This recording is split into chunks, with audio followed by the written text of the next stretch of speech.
श्री रामकृष्ण भक्त मालिका स्वामी शिवानंद द्वितीय भाग। जय ठाकुर जय मां। तारकनाथ देख देख कर सीख रहे थे, परंतु ठाकुर की उन पर तीक्ष्ण दृष्टि थी कि कहीं वे बिना विचार जिस तिस का अनुकरण न करें। एक बार वचनामृतकार मास्टर महाशय का अनुकरण करते हुए उन्होंने भी ठाकुर के वचन लिखकर रखना प्रारंभ किया। लिख रखने में सुविधा हो, इस दृष्टि से एक दिन वे दत्तचित्त हो ठाकुर की सारी बातें गौर से सुन रहे थे। पर अचानक ही ठाकुर बोल उठे, क्यों रे, ऐसे क्यों सुन रहा है? तारक लज्जित होकर मौन रहे। ठाकुर बोले, तुझे यह सब नहीं करना होगा। तुम लोगों का जीवन अलग है। उस दिन से उनका लिखने का संकल्प दूर हो गया तथा जो कुछ लिखा जा चुका था वह गंगा गर्भ में विसर्जित कर दिया गया। उनके जीवन में इस प्रकार की और भी घटनाएं घटी थीं। एक बार दक्षिणेश्वर में एक वैष्णव साधु आए थे। उनके संप्रदाय के लोग कृष्ण को मानते थे, पर राधा को नहीं। उन साधु की इच्छा थी कि तारक आदि युवक भक्तगण उनके निकट आएं, परंतु ठाकुर ने कहा, उनका मत अच्छा हो सकता है, पर मेरे मन के अनुकूल नहीं है। भगवान की लीला भी चाहिए। अतः तारक का वहां जाना बंद हो गया। तारक जब राम बाबू के मकान में रहते थे, उस समय नित्य गोपाल भी वहां रहा करते थे। ठाकुर नित्य गोपाल के भगवत प्रेम एवं भावावस्था आदि की प्रशंसा करते थे, परंतु उन्होंने तारक को सावधान कर दिया था, देख तारक, तू नित्य गोपाल के साथ ज्यादा मेलजोल मत रखना। उसका भाव अलग है। वह यहाँ का आदमी नहीं है। लोक व्यवहार की दृष्टि से जितना आवश्यक था, उसके अतिरिक्त नित्य गोपाल के साथ तारक का अन्य सभी वार्तालाप आदि उसी दिन से बंद हो गया। ठाकुर की सेवा में तारक सर्वदा तत्पर रहा करते तथा अवसर ढूंढते रहते थे। बाद में उन्होंने कहा भी था, हम लोग कितने भाग्यवान हैं। उन्हें पान लगाकर खिलाया है, तंबाकू सजाकर पिलाया है, उनकी सेवा की है और उनसे कितना प्यार दुलार पाया है। पर ठाकुर इस सेवक से सभी प्रकार की सेवा ग्रहण करने को राजी नहीं थे। ठाकुर के झाऊ तला की ओर शौच के लिए जाने पर उपस्थित भक्तों में से कोई उनका गड़ुआ लेकर जाया करता था। एक दिन और कोई न रहने के कारण तारक ही गड़ुआ लेकर गए। शौच से लौटकर जब ठाकुर ने देखा कि तारक गड़ुआ लेकर आए हैं, तो बोले, तू क्यों जल का गड़ुआ ले आया? तेरे हाथ का जल मैं कैसे लूं? तेरी सेवा मैं कैसे ले सकता हूं? तेरे पिता के प्रति मैं गुरु के समान श्रद्धा जो रखता हूं। तारक का वैराग्य क्रमशः बढ़ता गया और एक दिन उन्होंने घर जाकर श्रीमती नित्यकाली देवी को बतला दिया कि अब उनके लिए संसार में रह पाना असंभव है। पर हां, वे उनके भरण पोषण की व्यवस्था करेंगे। वस्तुतः इसीलिए उन्होंने इस बीच कुछ धन संचय कर लिया था, पर उन्हें वह धन व्यय करने की आवश्यकता नहीं पड़ी, क्योंकि शीघ्र ही नित्यकाली देवी रोगग्रस्त हुई और चल बसी। पत्नी का देहांत हो जाने पर सारे बंधन टूट गए।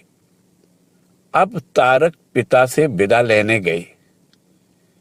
यह हृदय विदारक बात सुनकर पिता के नेत्रों से अश्रुधार बह चली, परंतु वे बाधक नहीं हुए। उन्होंने उनसे गृह देवता को प्रणाम कराने को कहा और फिर उनके सिर पर हाथ फेरते हुए आशीर्वाद दिया, तुम्हें भगवत प्राप्ति हो। इसके लिए मैंने स्वयं काफी प्रयास किया, संसार त्यागने की भी चेष्टा की थी, पर कर नहीं सका। इसलिए आशीष देता हूं कि तुम्हें भगवत प्राप्ति हो। पिता की अनुमति तथा आशीर्वाद के साथ संसार त्याग करना बड़ा ही दुर्लभ है। तारक को ऐसा सौभाग्य मिला है। यह सुनकर ठाकुर ने कहा, बहुत अच्छा हुआ। यह अनुमानतः 1883 ईस्वी के अंतिम भाग की बात है। बंधन मुक्त सन्यासी तारकनाथ कुछ दिन दक्षिणेश्वर में ठाकुर के साथ रहे। तदंतर एक दिन ठाकुर ने भक्त प्रवर रामचंद्र दत्त से कहा, देखो राम, यह तारक तुम लोगों के यहां रहेगा। वह सदा यहाँ के भक्तों के साथ रहने के लिए बड़ा उत्सुक है। फिर तारक से बोले, देख, तू ब्राह्मण का लड़का है, उनका अन्न छोड़कर बाकी सब खाना। तारक राम बाबू के घर पर स्वयं पकाकर भोजन करते हुए रहने लगे तथा भगवान के स्मरण मनन में समय बिताने लगे। वे एक छोटे से कमरे में रहते, भूमि पर लेटते और दिन में एक ही बार भोजन करते थे। उनकी इस कठोर तपस्या का लिखकर वर्णन नहीं किया जा सकता। उन्होंने स्वयं ही कहा था, अधिकांश दिन मैं एक ही बार भोजन करता और वह भी हविष्यान्न। कभी हुआ तो आलू, बैगन या ऐसा ही कुछ आग में भून लेता और उसी के साथ थोड़ा सा खा लिया करता। देह के आराम के लिए समय देने की बिल्कुल इच्छा नहीं होती थी। वचनामृत में लिखा है, तारक की भी स्थिति अंतर्मुखी है। आजकल वे लोगों से विशेष वार्तालाप नहीं करते। राह चलते समय उनकी दृष्टि पैर के अंगूठे पर स्थिर रहती। एक दिन वे इस प्रकार गंगा स्नान को जा रहे थे कि पीछे से एक परिचित सज्जन उनसे बातचीत करने के लिए आए और उनका नाम लेकर पुकारने लगे, परंतु तारक का ध्यान ही नहीं था। वे अपने आप में मगन चलते चले गए। उन सज्जन ने तारक को अहंकारी समझा, परंतु दोनों से परिचित एक अन्य मित्र ने उन्हें समझा दिया कि वह अंतर्मुख अवस्था है। उनके साथ बात करनी हो तो सामने से आना चाहिए। एक दूसरे दिन उन सज्जन ने वैसा ही किया। अब तारक ने बड़े प्रेम से बातें की, जिससे उनका खेद दूर हुआ। आत्मनिमग्न और निसंग तारक उन दिनों प्राणों की व्यग्रता के कारण सदा निवास स्थान पर भी नहीं रह पाते थे।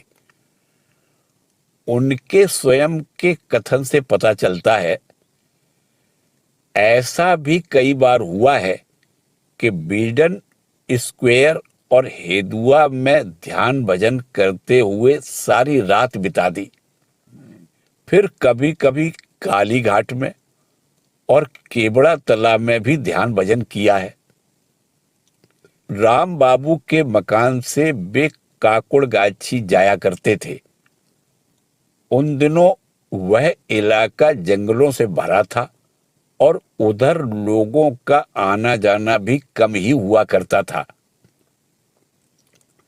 वहां राम बाबू का बगीचा था, जिसमें केवल एक माली रहा करता था। वहां वे एक आम के पेड़ के नीचे धूनी जलाकर रात दिन जप ध्यान में बिताया करते थे। दिन में केवल एक बार भिक्षा के लिए बाहर जाते और जो कुछ मिलता उसी से क्षुधा निवारण कर लेते थे।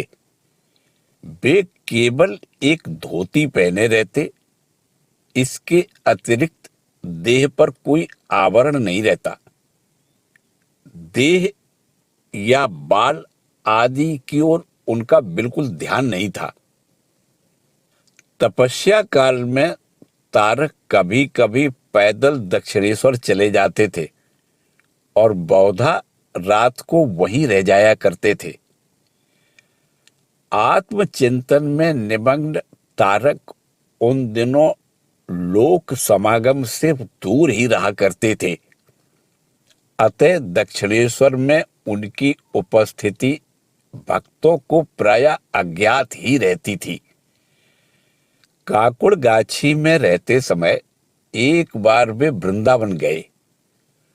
वहां से वे ब्रज की रज, तिलक, मृतिका और प्रसादी चने लेकर दक्षिणेश्वर में ठाकुर के दर्शन करने आए। कुछ दिन पहले गिर जाने के कारण ठाकुर का हाथ टूट गया था। डॉक्टरों ने बैंडेज करके उसे बांध दिया था। साधु को इस प्रकार का शारीरिक कष्ट होना युक्ति संगत है अथवा नहीं आदि विषयों पर उस समय भक्तों के बीच चर्चा होती थी। ठाकुर ने तारक को सामने पाकर उनकी परीक्षा लेने के लिए पूछा, अच्छा, लोग कहते हैं कि वे यदि इतने साधु हैं तो फिर इन्हें रोग क्यों होता है? तारक ने एकदम उत्तर दिया, भगवान दास बाबा जी भी काफी दिनों तक रोग के कारण शैय्याग्रस्त थे। इस सरल उत्तर में किसी दार्शनिक मतवाद की सहायता से सत्य को ढकने अथवा अपने संदेह को छिपाने का प्रयास नहीं है, क्योंकि साधु जीवन से सुपरिचित तारकनाथ को यह ज्ञात था कि शरीर प्राकृतिक नियमों के अनुसार ही चलता है। रोग होना न होना इसका साधुत्व के साथ क्या संबंध है? चिकित्सा के निमित्त 1886 ईस्वी में ठाकुर काशीपुर आए और उनकी सेवा के लिए तारक भी वहीं आकर निवास करने लगे। वहां पर सेवा के साथ ही साथ नरेंद्र नाथ के नेतृत्व में ध्यान, भजन तथा शास्त्र अध्ययन भी हुआ करता था। बौद्ध धर्म तथा निर्गुण निराकार ब्रह्म पर भी वहां यथेष्ट विचार विमर्श होता रहता था। आए हुए भक्तों के साथ नरेंद्र इन्हीं सब विषयों पर युक्ति तर्क करते अथवा तारकनाथ को तर्क में लगाकर आनंद लेते थे। भक्तगण इनका भाव न समझ पाकर एक बार इन्हें नास्तिक तक समझ बैठे थे, परंतु ठाकुर ने उन्हें समझा दिया कि यह साधक जीवन की एक विशिष्ट अवस्था मात्र है, इसमें चिंता करने की कोई बात नहीं। एक दिन भगवान तथागत के चिंतन में विभोर नरेंद्रनाथ ने तारक और काली के समक्ष बोध गया चलकर तपस्या करने का प्रस्ताव रखा। दोनों सहमत हुए। केवल एक गेरुआ वस्त्र पहने तथा कंधे पर एक कम्बल लिए तीनों साथ चल दिए। बोध गया पहुंचने पर वे लोग जिस वृक्ष के नीचे ध्यान मग्न होकर तथागत ने बुद्धत्व की प्राप्ति की थी, उसी के नीचे बैठकर ध्यान में डूब गए। शाक्य सिंह जिस वज्रासन में बैठे थे, नरेंद्रनाथ भी उसी पर आसीन हुए। तीनों साथ बैठे ध्यान में मग्न थे। ऐसे समय अचानक नरेंद्र ने भावावेश में रोते हुए तारकनाथ को जकड़ दिया।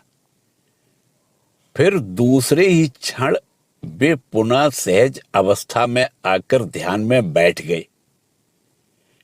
बाद में तारक ने जब इसका कारण पूछा तो नरेंद्र ने बताया, मन में एक तीव्र वेदना का अनुभव हुआ था। सब कुछ तो है, पर वे कहाँ हैं? बुद्ध देव का विरह इतना अधिक महसूस होने लगा कि मैं स्वयं को संभाल नहीं सका और इसीलिए रोते हुए आपको जकड़ दिया। वह रात ध्यान में ही बीती। उनकी इच्छा थी कुछ और दिन बोध गया में बिताएं, परंतु भिक्षा में प्राप्त मडुए की रोटियां नरेंद्र के पेट को सहन नहीं हुई। फिर गर्म कपड़ों के अभाव में नींद भी पूरी नहीं हो पाती थी। अतः 3-4 दिन बाद ही वे लोग गया होते हुए पुनः काशीपुर लौट आए। उन लोगों को देखकर ठाकुर ने एक उंगली चारों ओर घुमाई और अंगूठा दिखाते हुए कहा, कहीं कुछ भी नहीं है। फिर अपनी ओर संकेत करते हुए बोले, इस बार सब कुछ यही है और चाहे जहां भी क्यों न जाओ, कुछ नहीं पाओगे। यहां के सभी द्वार खुले हैं। काशीपुर लौटने के बाद भी उन लोगों में गहन ध्यान का भाव बहुत दिनों तक बना रहा।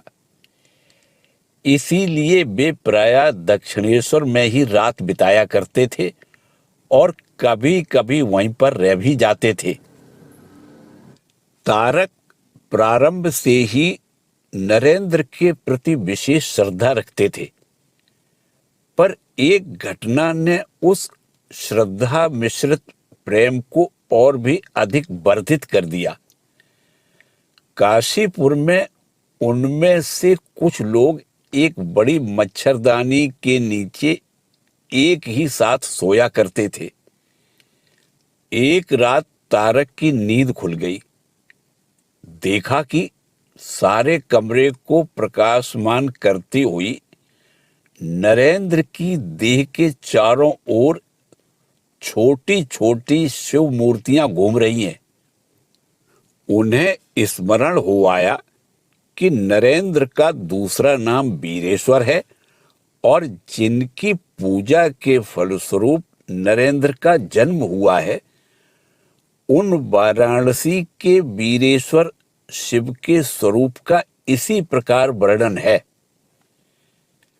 काशीपुर की एक छोटी सी घटना से तारक के प्रति ठाकुर के स्नेह की झलक मिलती है। उस दिन रसोइये के न होने के कारण तारक भोजन पका रहे थे। ऊपर से छौंक देने की गंध पाकर ठाकुर ने पूछा, कौन पका रहा है? यह जानकर कि तारक पका रहे हैं, उन्होंने थोड़ी सी चचड़ी मंगवाकर चखी। अंत में युवक भक्तों को नरेंद्र के अधीन एक अविच्छेद्य प्रेम सूत्र में गूंथने के पश्चात ठाकुर ने लीला संवरण किया। तदुपरांत उनमें से कई लोग अपने अपने घर लौट गए, परंतु जाने का कोई स्थान न होने अथवा मन में वैसी इच्छा न आने के कारण लाटू, बूढ़े गोपाल और गृह त्यागी तारक उद्यान भवन में ही रहे और वहां श्रद्धा पूर्वक रखी हुई ठाकुर की पवित्र भस्मास्थि की जीवंत ठाकुर के रूप में पूजा करने लगे। परंतु 31 अगस्त 1886 को मकान के किराए की अवधि पूरी हो जाने पर गृही भक्तगण यह मकान खाली कर देंगे, यह विचार कर लाटू वृंदावन चले गए। तारक भी शीघ्र ही वहीं जा पहुंचे, परंतु उनका अधिक दिन वृंदावन वास नहीं हो सका। श्री सुरेंद्रनाथ मित्र के आग्रह पर नरेंद्रनाथ मठ स्थापना के लिए एक मकान की तलाश करने लगे और उन्होंने तारक को पत्र लिख दिया कि वे किसी भी क्षण वापस आने को प्रस्तुत रहें। तदनुसार तारकनाथ वाराणसी पहुंचकर नरेंद्रनाथ के तार की प्रतीक्षा करते रहे। थोड़े ही दिनों में नरेंद्रनाथ ने बराहनगर में एक भुतहा मकान किराए पर ले लिया तथा ठाकुर की वस्तुएं वहां रखने की व्यवस्था कर दी। इसके बाद उन्होंने तारकनाथ को तार किया। तारक तुरंत रवाना होकर कलकत्ते के बलराम मंदिर में नरेंद्र के पास आ गए। वे जिस घोड़ा गाड़ी पर आए थे, नरेंद्र और राखाल भी उसी पर उनके साथ बैठ गए और सभी एक साथ बराहनगर के मकान पर जा पहुंचे। इस प्रकार रामकृष्ण संघ का प्रथम मठ आरंभ हुआ। उस वर्ष की एक अविस्मरणीय घटना थी। दिसंबर में सबका एक साथ आठपुर जाना, वहां पर एक सप्ताह से भी अधिक समय ध्यान भजन में बिताना और बड़े दिन की रात को धोनी के सामने बैठकर ईसा मसीह के त्याग वैराग्य पर चर्चा करते हुए संन्यास ग्रहण की प्रेरणा पाना। बाद में यथा समय ठाकुर की पादुका के समक्ष बिरजा होम करके आनुष्ठानिक रूप से संन्यास लेने के बाद शिव तुल्य तारक को शिवानंद नाम मिला। शिवानंद महाराज उम्र में बड़े थे, काफी दिनों से संन्यास जीवन के अभ्यस्त थे और मठ के प्रथम अंतेवासियों में एक थे। अतः उस समय मठ चलाने का उत्तरदायित्व स्वाभाविक रूप से उन्हीं के कंधों पर पड़ा।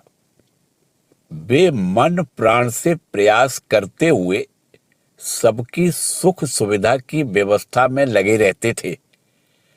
सब्जी काटना, पानी भरना, झाड़ू लगाना, शौच स्थान साफ करना, यह सभी उनका नित्य कर्म था। व्यवहार में वे सरल, निसंकोच, नम्र और मधुर भाषी थे। उनके मुख से सदैव अखंड सच्चिदानंद का उच्चारण होता रहता था। भजन आदि में भी वे अग्रणी रहते थे। एक बार शिवरात्रि के दिन वचनामृतकार ने जाकर देखा कि मठ के भाइयों ने उपवास रखा है।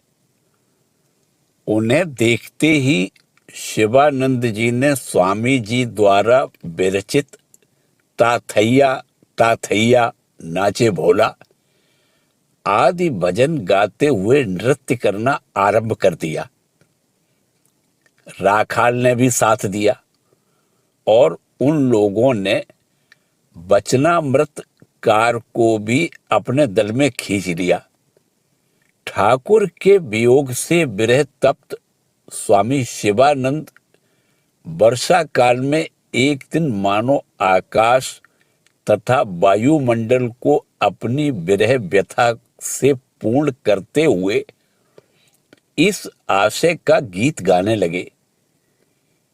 मेरे हरि मधुपुरी को चले गए और मैं तो कुलवधू ठहरी। मेरी दशा रास्ते पर फेंकी हुई मालती की माला के समान हो गई है आदि। ठाकुर ने अपने पार्षदों को जिस प्रेम सूत्र में बांधा था उसमें गृहस्थ सन्यासी का भेद नहीं था। शिवानंद महाराज भी उसी प्रेम में पगकर उनकी बाह्य अभिव्यक्ति के रूप में सबकी सेवा में लगे रहते थे। 1889 ईस्वी में प्रयाग में योगीन महाराज को चेचक होने पर वे तुरंत वहां जा पहुंचे। 1890 ईस्वी में जब बलराम बाबू को भीषण निमोनिया हो गया था तो उन्होंने आनंद पूर्वक उनकी सेवा की। फिर 1896 ईस्वी में वाराणसी में स्वामी अद्वैतानंद के पैर में कांटा चुभ जाने से उनमें उठने की क्षमता नहीं रह गई थी। उस समय शिवानंद महाराज ने प्रमदा दास बाबू से इन वृद्ध स्वामी जी की सेवा करने का पत्र द्वारा विशेष अनुरोध किया। इन असंख्य सद्गुणों के कारण यह स्वाभाविक ही था कि वे सबके श्रद्धा भाजन बन जाते। मठ के भ्रातागण उन्हें तारक दादा कहकर पुकारते थे और नरेंद्र नाथ भी उन्हें सदा आप कहकर ही संबोधित करते थे। महापुरुष उनका दूसरा लोकप्रिय नाम था। बराहनगर के दिनों में एक बार वे सभी आमंत्रित होकर बलराम भवन गए।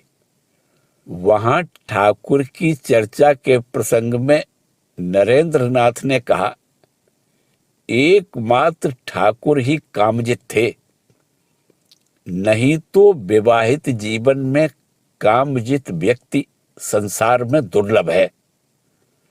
सुनकर शिवानंद जी बोले, क्यों?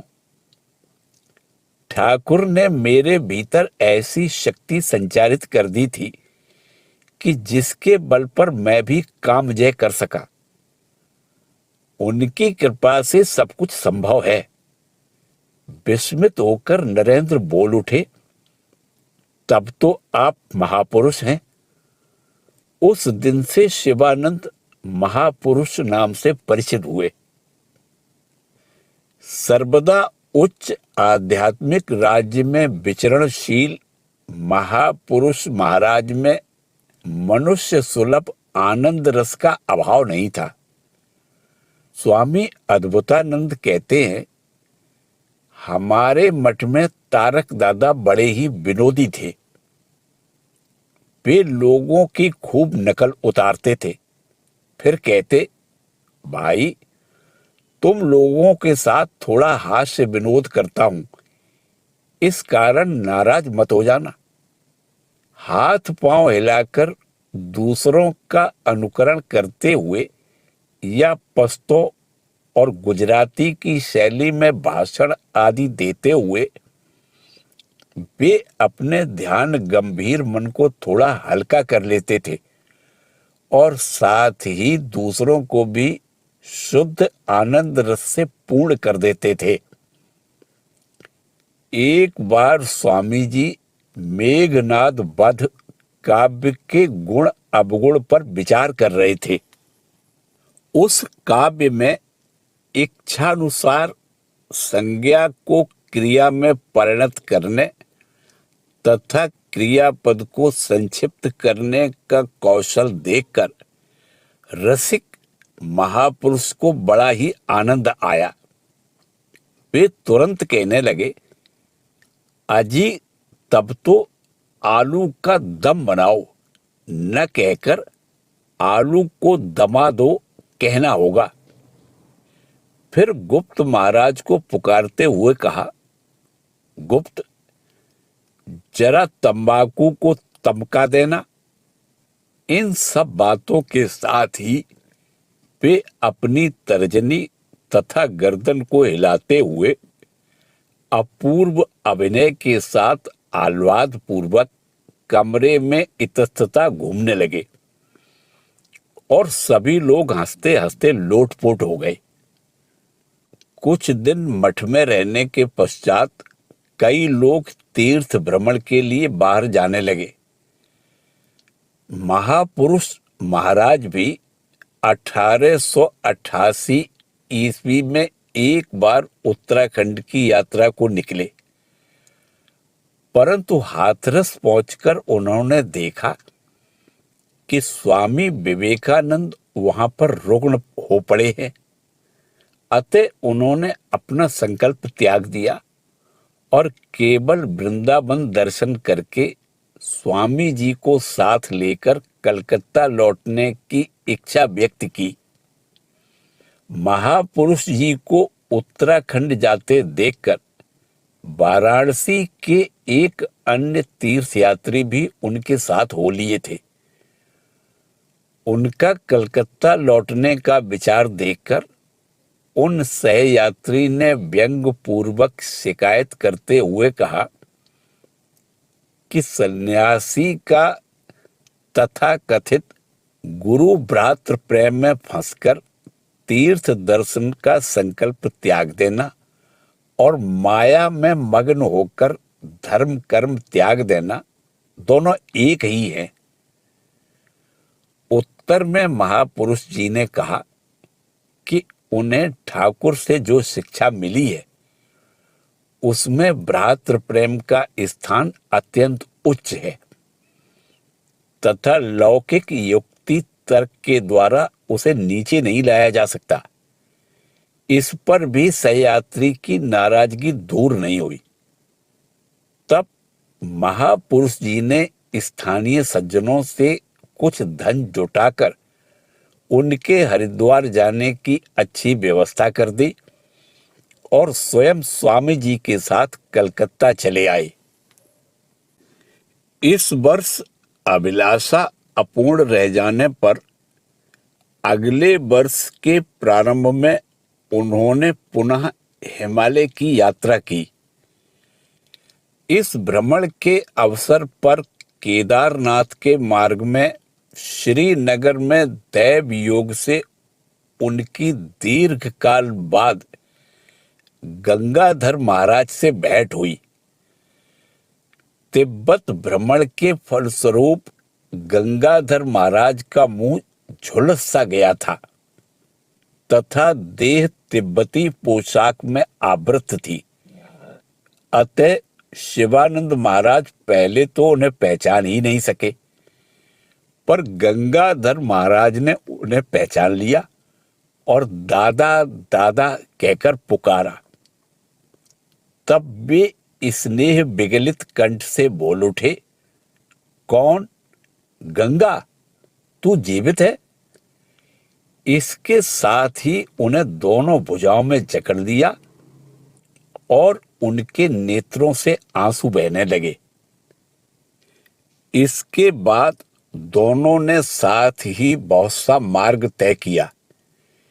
केदारनाथ में श्री विग्रह के दर्शन कर भाव विह्वल हो महापुरुष महाराज ने गंगाधर महाराज को दृढ़ आलिंगन पास में बांध लिया और काफी समय तक ध्यान मग्न रहे। केदारनाथ के बाद बद्रीनारायण के दर्शन कर वे गंगाधर महाराज को साथ लेकर लौट आना चाहते थे, परंतु गंगाधर महाराज के मन में तिब्बत का आकर्षण प्रबल होने से उन्होंने एक नहीं सुनी। निरुपाय महापुरुष महाराज अल्मोड़ा तथा काशी में कुछ काल बिताकर अकेले ही बराहनगर लौट आए। अल्मोड़ा में उन्होंने बद्री शाह नामक एक सज्जन का आतिथ्य स्वीकार किया। शाह जी उनके गुणों पर इतने मुग्ध हुए थे कि इसके बाद बराहनगर मठ का कोई भी साधु उस अंचल में आने पर वे उन्हें सम्मान पूर्वक अपने घर में रखते हुए उनकी सेवा करते थे। 1891 ईस्वी अक्टूबर में गुरु रूपी तीर्थ देवता के आकर्षण पर महापुरुष जी दक्षिण भारत के तीर्थों की यात्रा पर चल दिए।